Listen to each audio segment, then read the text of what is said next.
Olá, meu amigo médico empreendedor, meus pacientes, nossos pacientes que têm interesse na área de saúde.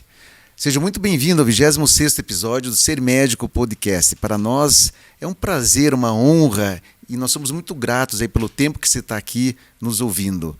Hoje nós temos aqui a presença da doutora Cíntia Rosa. Ela é uma especialista, depois nós vamos dar um tempo aqui para ela se apresentar na área do sono. Mas antes disso, eu não posso deixar de agradecer aos nossos parceiros oficiais dessa terceira temporada, que é o Hospital Hipo, o pessoal do Eco Medical Center. Também aos nossos patrocinadores, a Petwell, um plano de saúde 100% digital na base de reembolso, sem carência e sem necessidade de pagamento. A ConectaDoc, uma plataforma de atividades de teleconsultas, e agora eles também têm o Dr. Pay, que é uma modalidade de pagamento de cirurgias, e também ao Pironte Advogados, especialista em Lei Geral de Proteção de Dados. Eu tenho certeza que tudo isso aqui vai agregar para você. Doutora Cíntia, seja muito bem-vinda, né? E obrigado pelo teu tempo, Cíntia. Obrigada, César. É uma alegria, uma honra estar aqui, na verdade, podendo contribuir, podendo falar sobre o que a gente gosta de fazer. Cíntia, vamos começar então, como diz o outro, né? Pelo início, tá? Eu quero saber de você hoje, a doutora Cíntia, como eu já disse, é uma especialista na área do sono. O que te levou a ir por essa área? Qual que foi a tua motivação? Então, desde o começo de medicina, a minha família não é uma família de médicos, nem da área da saúde, na verdade. Minha mãe achava até que eu ia ser advogada, porque eu sempre fui muito justiceira, sempre fui líder de classe, e eu gostava de defender meus colegas, enfim. E acabei decidindo por fazer a medicina, talvez até por conta dessa condição de relação humana, do contato com as pessoas, de tentar ser útil, de ajudar. E eu achei que era uma profissão muito linda e que eu poderia fazer isso, né? E ser feliz e poder fazer isso pelas pessoas. Na medicina, eu me encantei com a otorrinolaringologia, na aula de fisiologia da audição. Eu achei aquilo o máximo. Eu falei, eu quero fazer isso, eu quero estudar isso. Na época de faculdade. De faculdade. Bacana. E as minhas amigas falavam, como é que você pode ter certeza que você quer ser otorrino? Eu falei, eu acho o máximo, adorei isso, né? E acabei todo aquele processo, monitoria, doutoranda, acompanhava o otorrino. E dentro da otorrino, a gente tem distúrbios respiratórios do sono, como ronco, apneia. Então, na residência, a gente começa a ter contato com essas doenças relacionadas ao sono. Depois, já no Hospital Hipo, eu conheci a Adriane Zonato, que me convidou. Uma grande profissional. Foi beijo para a doutora Adriana Zonato. Um privilégio ter ela assim na minha vida, e que me convidou para estudar sono, e eu fui fazendo cursos, faço até hoje, inclusive tem um que vai acabar no domingo, e comecei a aprender com ela. Então eu comecei a me encantar por esse universo do sono, do que o sono pode proporcionar para as pessoas, e sou completamente apaixonada por isso, né? Adoro fazer isso, adoro os exames de sono, toda essa parte que envolve essa especialidade dentro da otorrinolaringologia. E uma coisa que eu acho apaixonante nessa sub-área é que ela envolve multi-especialidades, né? Então eu tenho grandes amigos, psiquiatra, neurologista, pneumo, pediatra, de outras áreas da saúde, dentista, fisioterapeuta, fono. Então eu acredito que é uma especialidade que consegue oferecer muito para o paciente. Com certeza. Nós vamos explorar bastante essa tua área de atuação, tá? Que é o sono. Mas antes eu quero conhecer um pouquinho a Cíntia. Eu sei que você é mãe. Sim. Fale um pouquinho. Quantos filhos você tem? Tenho 2. Tenho um idade? casal, a Luísa com 8 e o João com 12. E é uma pergunta difícil. Eu tenho 41 anos, eu sou carioca, de infância catarinense, e sou curitibana desde 1997. Quando eu vim para cá para estudar, quando eu entrei na Universidade Federal do Paraná para fazer medicina. E acho que ser mãe é uma das minhas melhores funções, né? Que eu acho que a gente mais consegue contribuir e poder assim desenvolver pessoas felizes e que possam ser úteis na sociedade e poder também devolver essa felicidade para os outros. Eu acredito que eles me transformam diariamente, na verdade, né? Conte para mim aqui, é muito difícil conciliar a medicina e as atividades de mãe? É difícil. É difícil. Se eu dissesse que era fácil, eu estaria mentindo e todas as Mas minhas você colegas concordam. demonstra que para você tira isso de letra. Na verdade, eu acho Como é que você assim, faz no dia a dia? Você consegue compartilhar com a gente um pouquinho da tua rotina? Como é que é? Eu acho assim, que a gente tem que, como mãe, entender quantidade e qualidade. De forma alguma, a gente tem que terceirizar funções nossas para as outras pessoas. Mas a gente tem que ter um tempo, quando a gente estiver com os nossos filhos, que ele seja completo, que ele seja olho no olho, que eles possam trazer, que eles possam se orgulhar de mim. Então, eu acho que é importante que eles entendam que eu sempre vou ser o porto seguro. Então, eles vêm me trazer os dilemas, mas eu, infelizmente, nem sempre eu vou estar disponível. A gente tenta, como médica, ainda talvez tenha uma facilidade de tentar contornar a agenda, muda ali e tal, mas, assim, não tanto, talvez, quanto eu gostaria, mas eu sempre procuro ser o melhor no momento que eu possa estar com eles, né? Então, mas é bacana, assim. A Luísa teve uma prova na escola e foi bacana porque era uma prova de geografia. A Luísa é a mais nova? É a mais nova. Tá. E ela tinha que falar sobre serviços e prestadores de serviços e ela tinha que citar um exemplo. E ela desenhou eu e o Ordival. Então, falou, meus pais são médicos, ajudam as pessoas, curam as pessoas. E ela me desenhou bacana. ali, eu falei, não, então tá no caminho certo. E para quem não sabe, né, a Cíntia é casada com um grande otorrinolaringologista, o Dr. Ordival. Sim, né? sim. E em casa, vocês devem falar um pouquinho sobre o dia a dia de vocês. Ou não se fala das atividades? Fala porque eu falo muito. Eu falo assim, acho que umas 10 vezes o Ordival dele já acaba e a gente se ajuda muito. Acho que é uma parceria muito grande, assim, nossa, a gente consegue. Ele às vezes está lendo alguma coisa, compartilha, e eu, você viu isso? Então a gente tem muito disso. Lógico que a gente tem milhares de outros assuntos, né? Principalmente relacionados às crianças, escola. Mas a gente consegue lidar muito bem com isso. Então, algumas vezes a gente escuta falar, puxa, será que o casal com a mesma especialidade ou a mesma profissão? No nosso caso, deu muito certo, né? A gente se conheceu na residência médica e acho que a gente tem uma parceria muito bacana, assim, e consegue complementar bem essa parte do trabalho e a parte também nossa, da família. É muito bom, assim.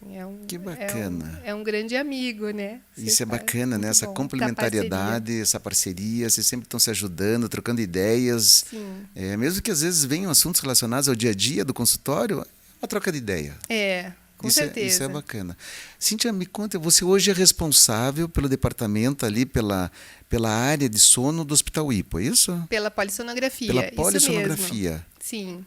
Como é que é esse serviço do sono lá? Conte para nós um pouquinho. É um serviço grande. Até quando a gente comenta do nosso laboratório de sono do Hospital Hipo, as pessoas ficam impressionadas com a quantidade de leitos que nós temos. Falar um pouquinho de números para nós? Nós temos hoje 15 leitos de polissonografia do tipo 1, que é uma polissonografia laboratorial, que é aquela polissonografia completa. A gente pode fazer diagnóstico de vários distúrbios do sono, não é apenas focado na parte respiratória. E nós temos ainda opções de exames domiciliares. Então, só para o leigo entender, avaliações de distúrbios do sono relacionados com a parte neurológica. Isso, parassonia, sonambulismo, movimento de perna, não somente bruxismo, respiratória. Não apenas isso. Que é a apneia e hipopneia decorrente de um problema obstrutivo. Exatamente. O quanto aquilo repercute no sono, se altera a arquitetura do sono, dessas fases profundas, se ocorrem muitos microdespertares. Então, tudo isso a gente observa no exame de sono. E a gente faz exame desde recém-nascido, pacientes de todas as idades, todas as complexidades. 15 leitos. 15 leitos atualmente. Que bacana, é uma baita responsabilidade, hein? Sim, mas eu gosto. O Ordival fala para mim, eu não sabia que você tinha tanta vocação para radiologista quando eu tô lendo os exames, mas eu acho que complementa, César, tão bem isso na minha área, porque ler os exames de sono me dá um entendimento muito bom daquilo na prática, e quando eu tô no consultório, eu gosto de explicar o exame para o paciente. O paciente sai do consultório sabendo da aula daquilo, eu gosto, porque eu acho que é importante para ele entender entender o que aconteceu, quais foram as fases, quanto que o oxigênio dele caiu, e a parte cirúrgica, que é quando a gente leva um paciente para o centro cirúrgico quando ele tem uma indicação de tratamento. Então, eu acredito que esses 3 pontos são bem importantes assim, para a minha formação e para eu poder oferecer um bom atendimento para o paciente, que é o que a gente quer, né? Eu quero resolver o problema da pessoa, né? E hoje, quando a gente fala em qualidade de vida, o sono está diretamente relacionado, Sim. né, Cíntia? Sim.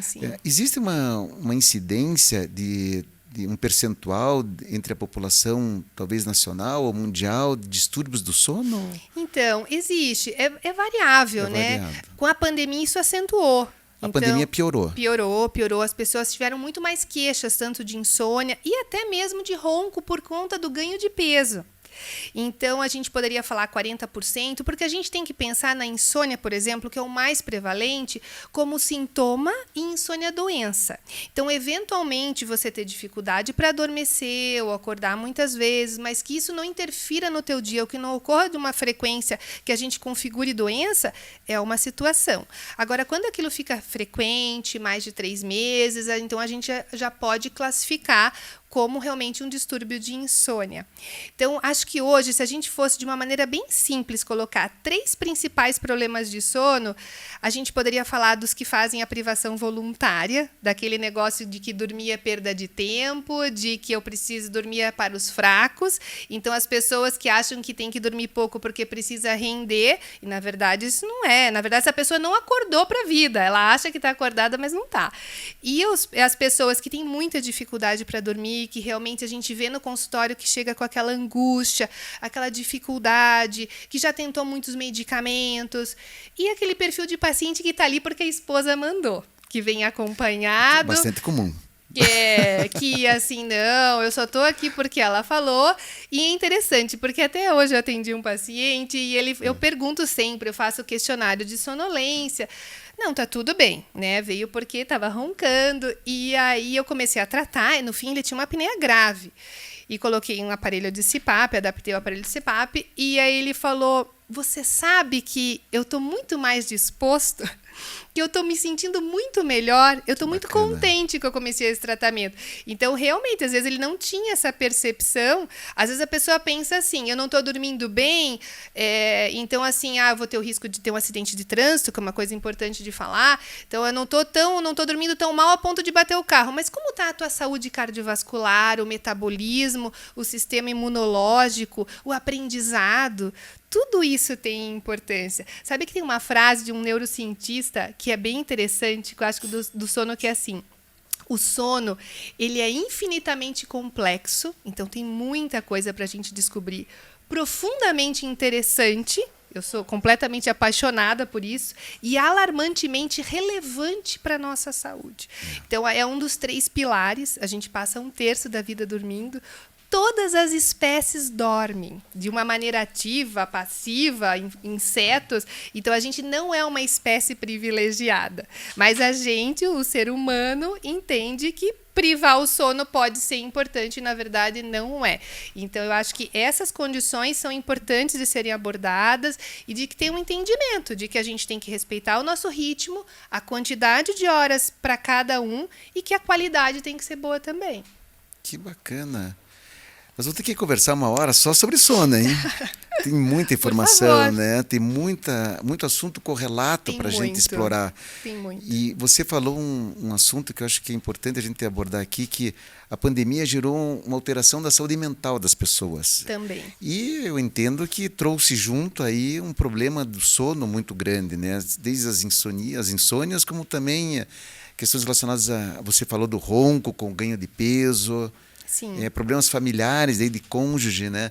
Eu li Sim. algo interessante esses dias, assim, que uma das maiores causas de separação hoje é o ronco. Você sabia disso? Já. É verdade o isso? O paciente chega no consultório, ele fala: Cíntia, eu vim aqui para você salvar meu casamento. Eu falei, ai, meu Deus. Dependendo se for isso, eu vou dar conta. Mas na pandemia é uma situação interessante, porque acabou envolvendo muitos aspectos, né? A questão do ganho de peso, as pessoas simplesmente não puderam mais fazer atividade física da maneira como faziam. Isso realmente aumenta a incidência de ronco e mesmo de apneia do sono. Com relação à insônia, foram alguns problemas, né? Uma foi a questão do ritmo, de repente você não sai mais de casa, você não se expõe à luz solar com importante sincronizador, você muda os teus horários, fica aqueles horários, né, complicados, então você acaba mudando. Para algumas pessoas, para os vespertinos, foi interessante, porque eles podiam acordar mais tarde. E as pessoas ficaram muito expostas a telas, as crianças nas aulas online, as pessoas com home office. Então, essa exposição à tela também acaba atrapalhando esse processo do dormir. Porque o dormir, a gente só lembra do problema quando a gente deita, mas tem a ver com as nossas 24 horas. Então, não adianta você pegar um carro, eu falo para o paciente, e querer frear 200 km por hora, não vai dar certo, você tem que vir num processo de desacelerar. Então, as pessoas buscam um botão de liga e desliga, mas não existe. Então, a gente tem que ter todo um entendimento, senão você fica refém realmente de medicamentos que causam tanto tolerância quanto dependência. Que bacana. Cíntia, hoje o tratamento do sono, uma vez diagnosticado, assim, de uma maneira bem geral, macro, tem o CPAP, que é um aparelho, né, que joga ar para que a pessoa possa respirar. Tem o tratamento clínico. Sim. Isso? Gostaria que você falasse um pouquinho. Quais são as opções, assim, de... eu tenho ronco e tenho, às vezes, um pouco de diminuição da respiração à noite, que são as hipoapneias ou até as apneias. Doutora, como é que eu vou tratar isso? Quais são as opções de tratamento? Então, sabe que o tratamento, apesar da classificação do problema de sono, quando a gente coloca é só ronco, é apneia leve, é moderada ou é acentuada, é baseado num número, de fato, quantas vezes você tem aquela pausa respiratória durante o sono. Mas a gente avalia num exame normalmente um contexto maior de oxigenação, outras coisas relacionadas.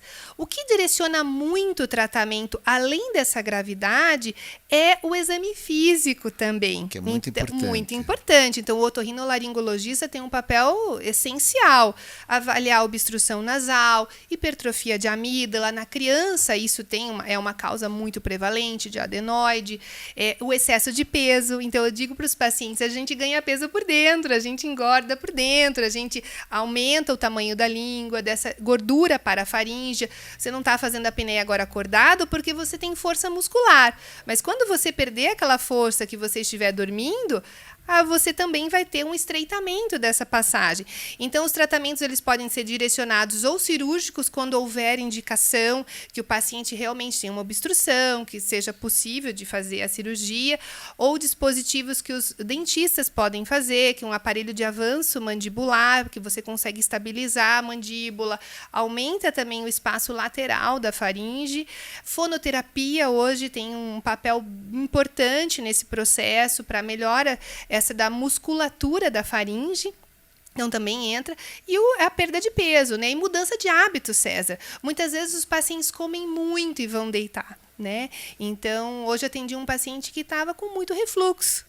E ele acordava à noite assustado, enfim. Então, às vezes, algumas medidas a gente também consegue fazer no sentido de acabar ajudando o paciente, a maneira como ele dorme, a posição, o consumo de bebida alcoólica. Isso também aumentou muito na pandemia. Então, tudo isso acaba envolvendo. Eu acredito que a consulta é uma consulta que a gente tem que fazer uma abordagem bem completa, desde a história de tudo que está acontecendo, assim como uma paciente com insônia. Às vezes, a paciente vem com insônia, é o marido que ronca.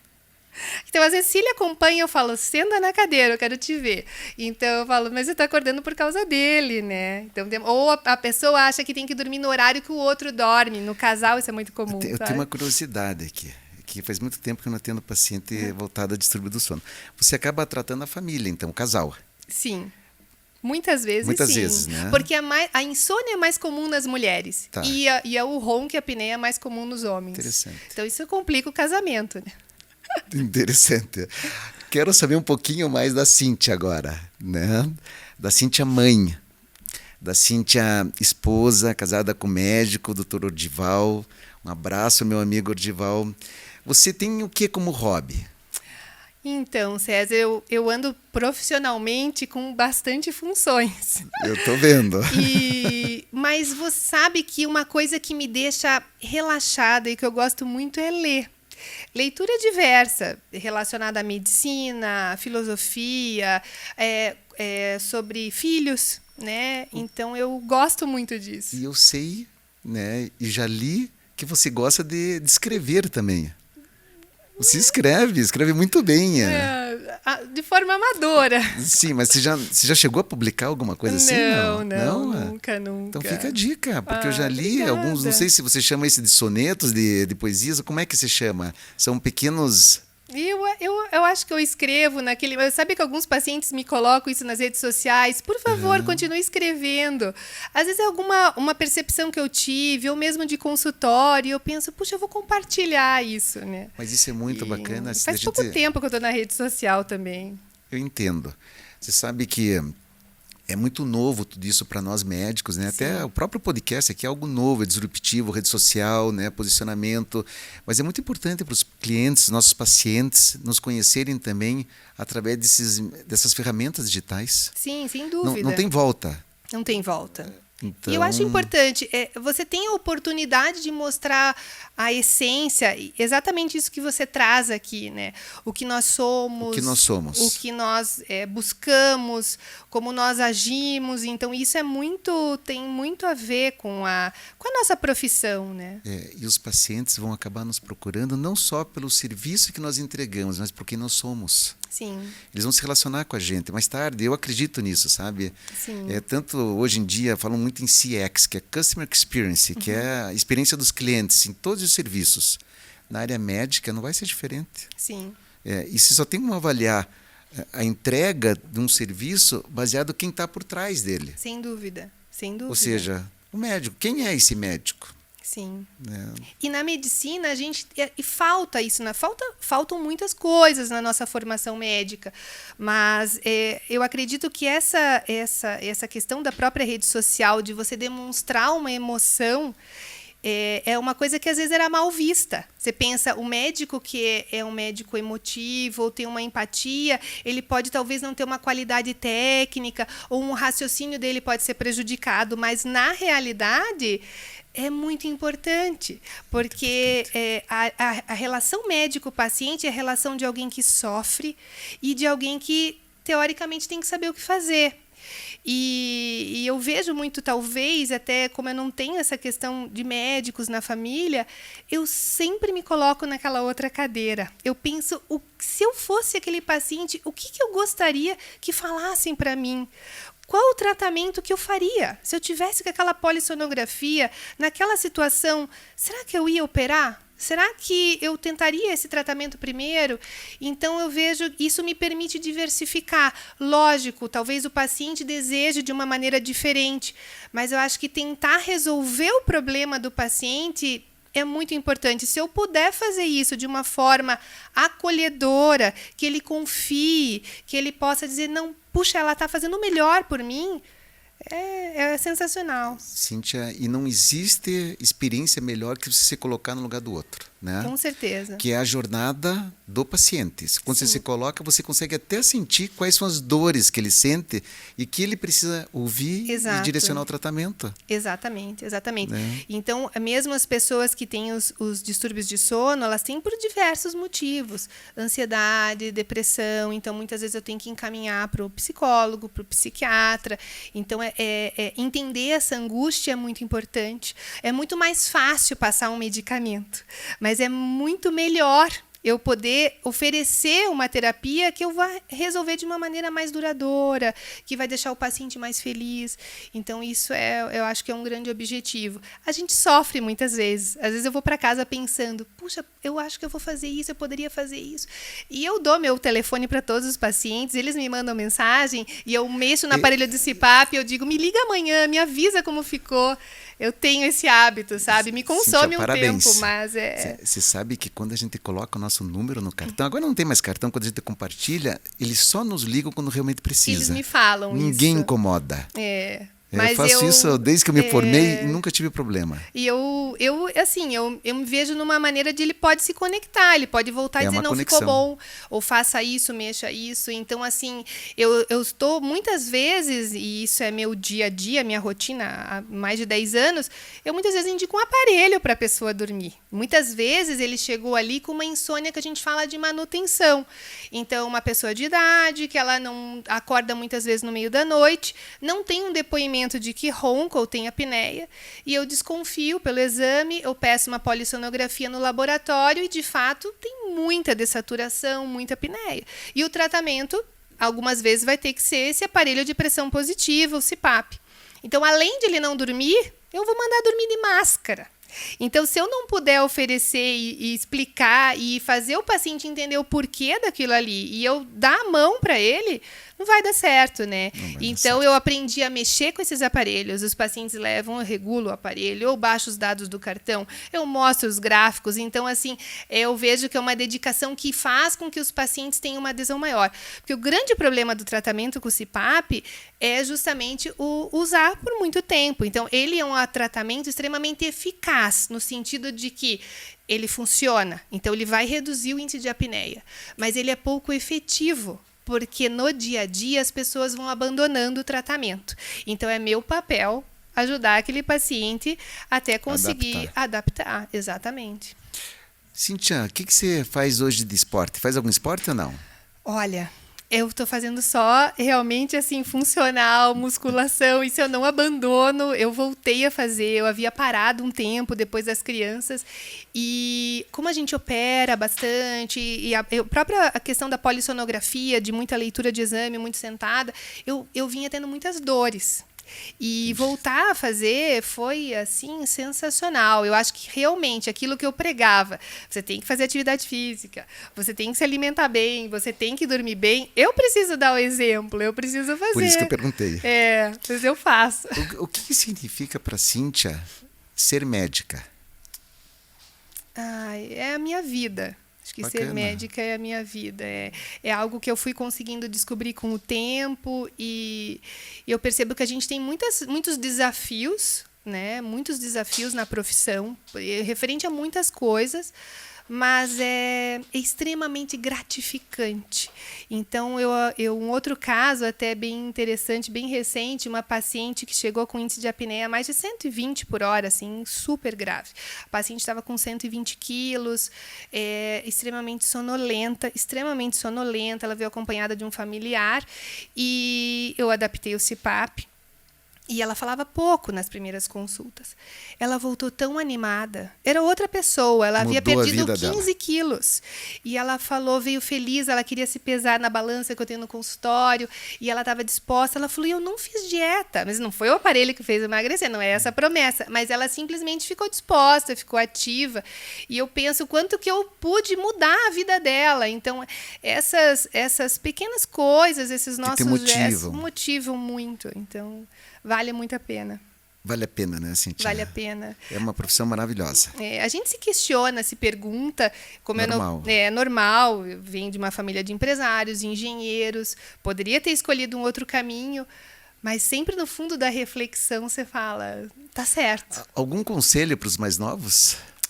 O meu conselho é que eu acho que a medicina tem que incorporar todas essas novas tecnologias e todas essas descobertas que a gente vem percebendo.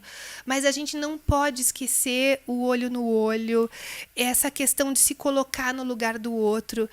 E eu acho que os mais novos precisam entender que a gente nunca vai saber tudo, mas a gente nunca pode parar de tentar saber.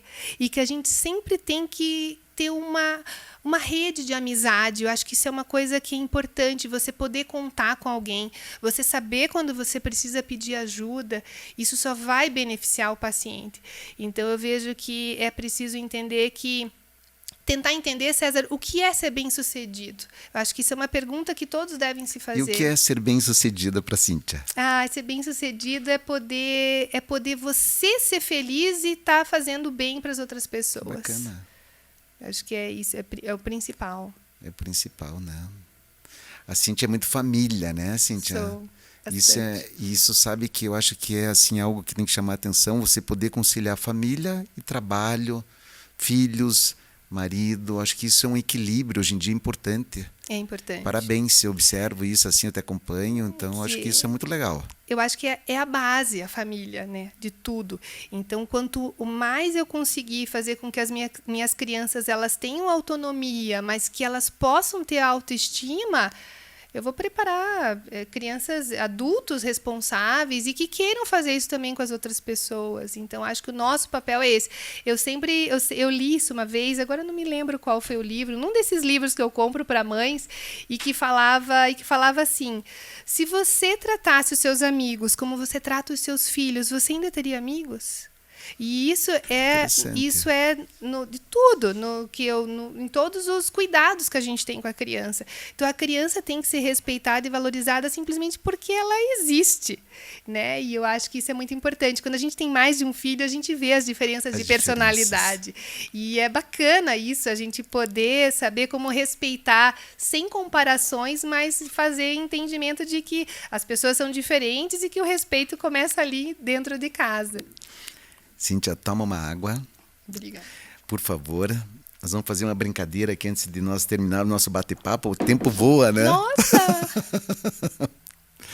Mas tá muito bacana, mas eu vou fazer umas perguntas para você, tá? Tá bom.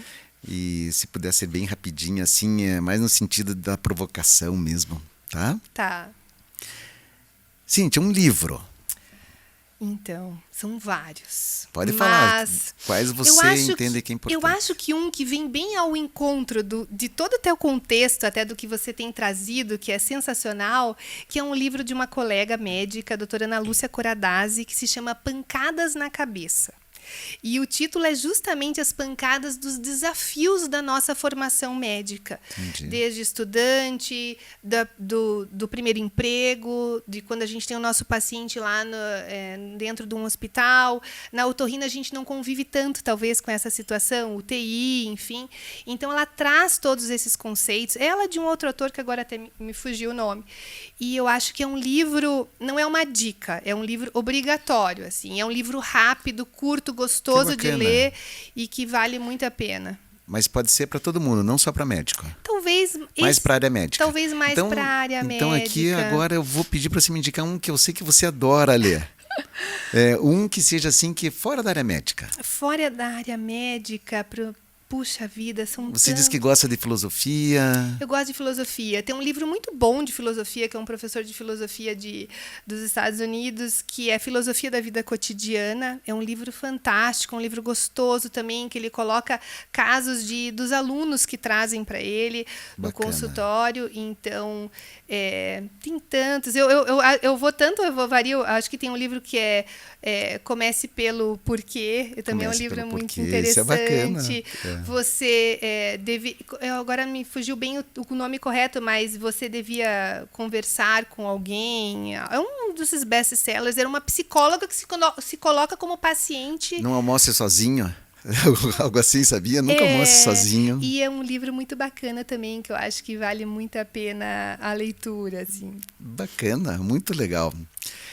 Me completa uma frase aqui. Tempo para você é... Então... O tempo, tem uma frase que eu gosto muito do tempo, que ela vem um pouco de filosofia, é uma frase de Platão, que é assim: tempo, ele é a imagem móvel da eternidade. O que isso quer dizer? E isso eu gosto de falar com os pacientes. Eu receito o livro, César, no consultório. Que bacana! Eu acho que a imagem móvel da eternidade te traz a ideia de que tem coisas que você pode controlar. E mudar, e você tem que ter coragem de fazer, mas tem coisas que você tem que ter a serenidade de entender que você não vai modificar, e a tua vida é uma sabedoria para tentar distinguir essas duas situações que vão acontecer.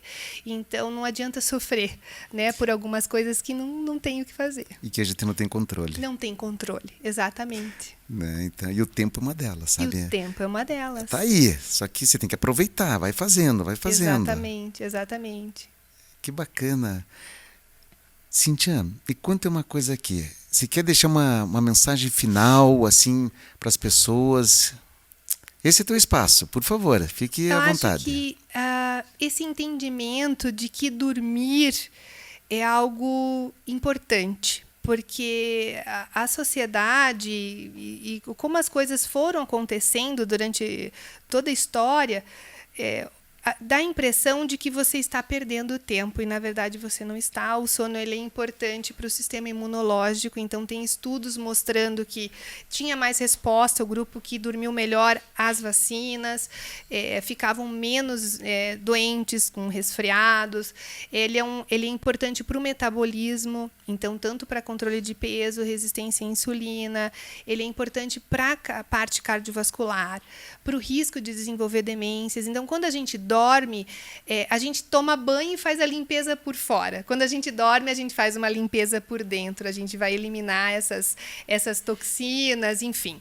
Então, acho que é muito importante, e a minha mensagem é que as pessoas pudessem valorizar o sono e entender ele como um processo não apenas de ausência de vigília, mas que a gente tem um processo para aprendizado, consolidação de memória, e que é importante que a gente respeite as nossas características. Existem aqueles matutinos, existem os vespertinos, quem precisa de 6, quem precisa de 8, de 9 horas, e que a gente tem que ter uma atenção. Hoje, uma preocupação muito grande que eu tenho é que as crianças têm dormido a mesma quantidade de horas dos pais.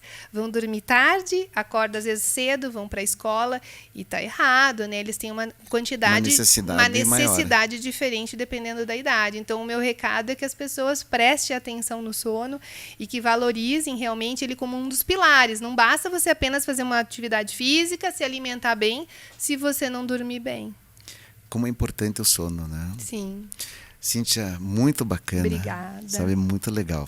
Eu não posso deixar aqui de encerrar antes de agradecer aos nossos parceiros oficiais, Hospital Hipo, ao Eco Medical Center, obrigado pelo apoio, também da Conecta Doc, da Pironte, Escritório de Advocacia, e também da Petwell, um plano 100% digital. Cíntia, foi muito legal, né? Obrigada. Eu já era teu fã, né? Mas eu vejo que a Cíntia, a doutora Cíntia, além de toda a competência que ela tem, de ser essa mãe excelente, ela tem um conhecimento, a gente observa pela maneira como ela fala, aí, muito grande, e sobretudo são os pacientes, que já saem do consultório não só com uma receita de remédio, mas com uma indicação de um livro. Não é isso? Sim, sim. E tem muito livro bom para ajudar, de atenção plena, enfim. Vale a pena. Eles gostam. Eles gostam, né? Isso é ser médico. Então, pessoal, muito obrigado.